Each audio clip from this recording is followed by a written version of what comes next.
सच का जहां।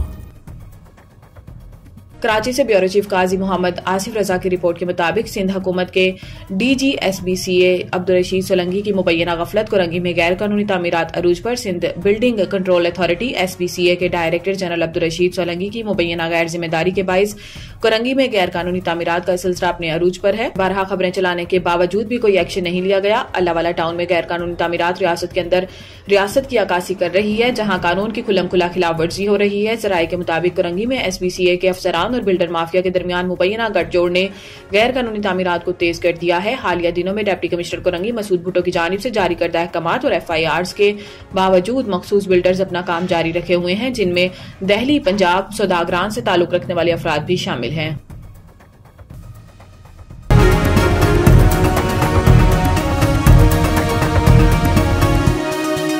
हमारा जहां, सच का जहां।